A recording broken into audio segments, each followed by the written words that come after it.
Hello, welcome to Washington Talk. I'm Connie Kim. This year marks the 70th year since the Korean War started, but tensions still remain on the Korean Peninsula.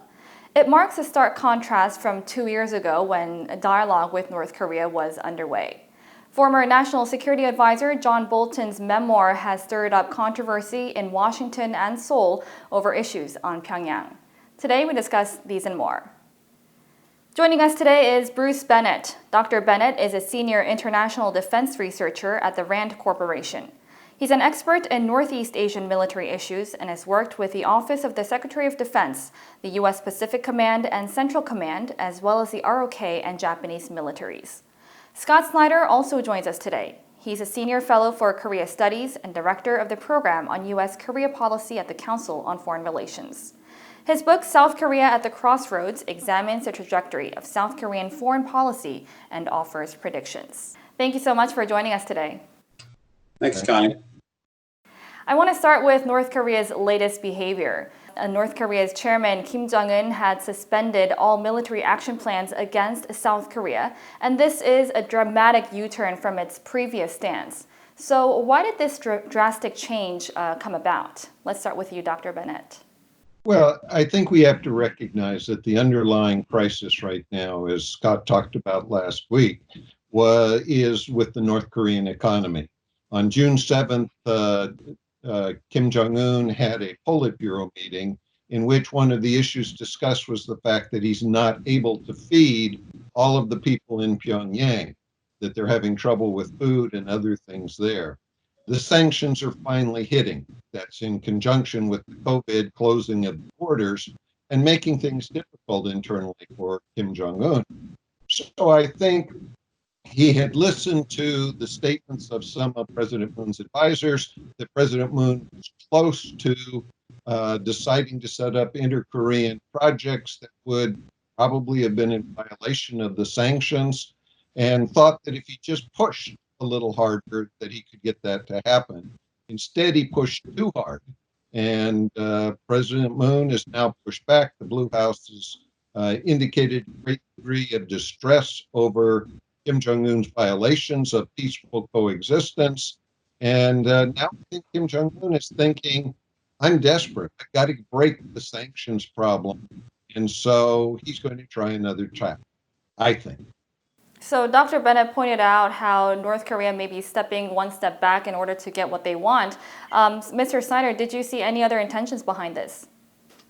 Well, what I think has come into focus over the course of the past few weeks has been the consistent targeting by North Korea in their external rhetoric of the U.S. ROK alliance, and particularly the coordination group. And so, this really brings to mind North Korea's default Uri Minjok-Kiri strategy. And it looks like North Korea really wants to peel off the Moon administration from the United States, which is exactly what would happen if South Korea were to begin to provide assistance to North Korea by circumventing the intent of sanctions. And so what I think is really most interesting this week is Kim Young-chol's statement in response to the South Korean defense minister's noting that North Korea had suspended but not dropped its plans. And really the tone of that statement was such that it sounded like a protection racket threat, where Kim Young-chol was essentially warning that reinitiation would be a possible step rather than suspension. Mm-hmm. So North Korea does have track history of escalating tensions to the max and de-escalating them. So according to this past history, at what point do you think North Korea may be pushing to ratchet up tensions again with South Korea? One thing that the North Koreans have traditionally relied on has been the element of surprise. And so it does, what I think was a little bit odd in the recent provocations is that they were telegraphed. And so in some sense, pulling back allows the North Koreans to recover an element of surprise, but I think that they'll probably wait and see whether the actions that have been taken thus far actually loosen things up in a way that might motivate the South Korean government to respond. So, Dr. Bennett, Mr. Snyder mentioned how North Korea launches surprise provocations. How should the U.S. and South Korea be prepared militarily? A senior defense official did point out that it's hard to determine tactically what North Korea is going to do on a day-to-day basis. Yeah. The U.S. and South Korea have got to be very concerned right now about any kind of possibility from North Korea. Traditionally, we focused on was North Korea mobilizing its forces to invade the South. But in a nuclear weapon environment, North Korea could fire 20 nuclear weapons at South Korea and neutralize major parts of especially the South Korean Air Force and command control system in South Korea, and then mobilize and move. The US and South Korea have got to be very, very ready to deal with that kind of surprise action because, as Scott said, North Korea really focuses on taking action with surprise. And so this is therefore a much more difficult situation. We have to have our missile defenses ready. We have to be prepared to the extent necessary to preempt North Korea with strategic attack. And North Korea really is giving us no choice. They've destabilized the environment by building so many weapons. So there was some analysis that Kim Yo-jong was playing the bad cop here and Kim Jong-un was playing the good cop. So how do you forecast inter-Korean relations going forward? Because we did hear North Korea say that they didn't withdraw from its military action plans. I mean, the key here really is that North Korea may have different voices, but we haven't seen evidence that they don't have a unified strategy. And so I think that we have to interpret what we hear from North Korea a little bit different, for instance, from the differing voices that we hear, for instance, from Washington or from democracies rather than authoritarian dictatorships. I want to shift our focus a little bit to the memoir that was published by Ambassador Bolton, The Room Where It Happened. According to Bolton, he claims that President Moon had called President Trump, telling him that Kim Jong-un had agreed to a one-year denuclearization, a promise. So this is Bolton's claim, but there has been some criticism that South Korea may have exaggerated North Korea's denuclearization position. How did you see Bolton's claim, and how did you see South Korea's role as a mediator? My reaction to that was that I think it's much more likely that Kim Jong-un lied, that he agreed to do some things with President Moon, but didn't intend to do them.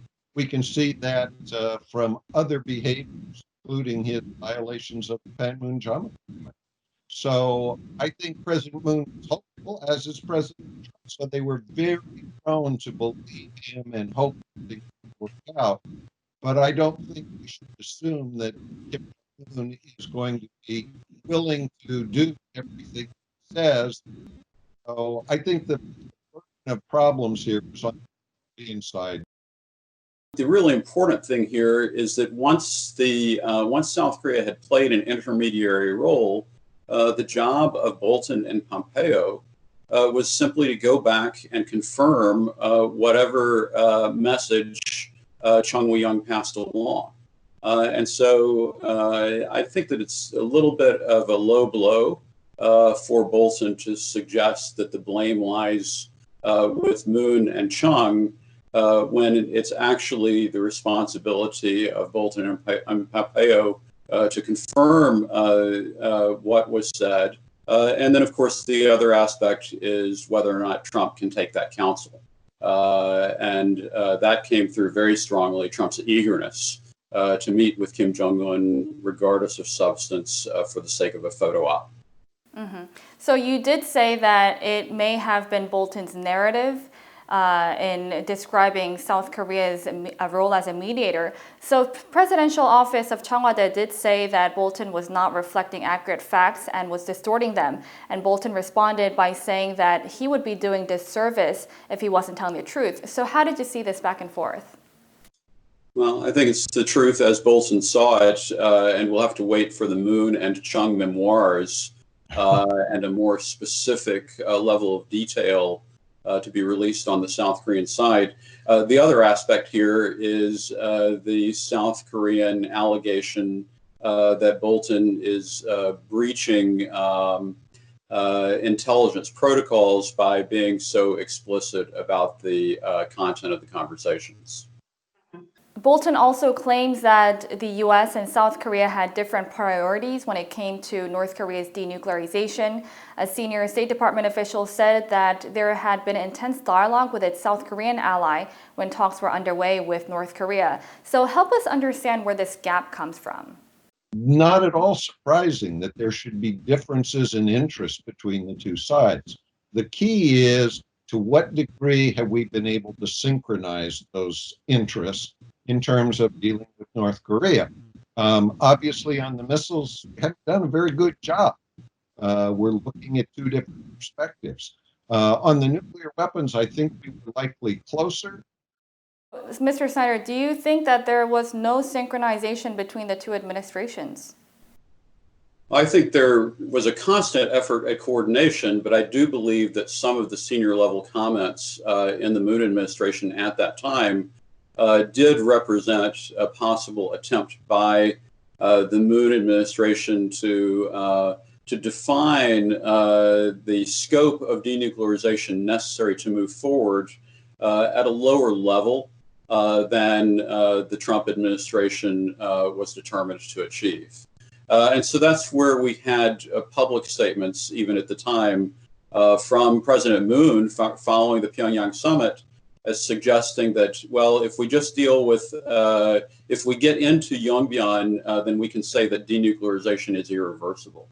And those sorts of statements, I think, were representative publicly of a gap in the scope of denuclearization that President Moon was looking for, compared to what the U.S. government was likely to require. Maybe not Trump, but the U.S. government was likely to try to insist on as part of a denuclearization deal with North Korea.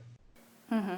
If we look at the U.S.-North Korea talks, how do you think Bolton's claim is going to affect the diplomacy going forward? Because we hear President Trump saying that Bolton was lying in this book, and we hear administration officials say disclosing unauthorized classified information threatens national security. The president himself has been on the edge with information.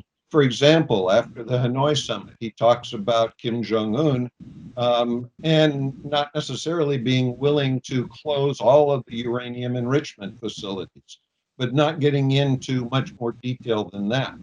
A lot of helping the public understand what is going on in these negotiations is tied to the details of what they're really talking about. Is there only one uranium enrichment facility in North Korea? No, I think it's pretty clear that there are probably at least 3 or 4, maybe more. And so that sets the nature of expectations. But if we're interested in making it look like we're making progress, we're not necessarily going to talk a lot about the other facilities if we can get something accomplished. It all depends on the perspective.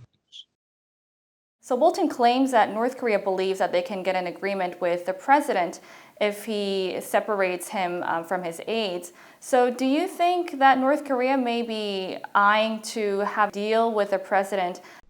I think the really interesting question is whether the publication of the Bolton memoir provides a pretext for North Korea to make another run at diplomacy with the United States. In some ways, all of the burdens that Kim Jong-un had faced post-Hanoi, can be shifted and blamed on Bolton if the North Koreans decided that they wanted to come back to talks.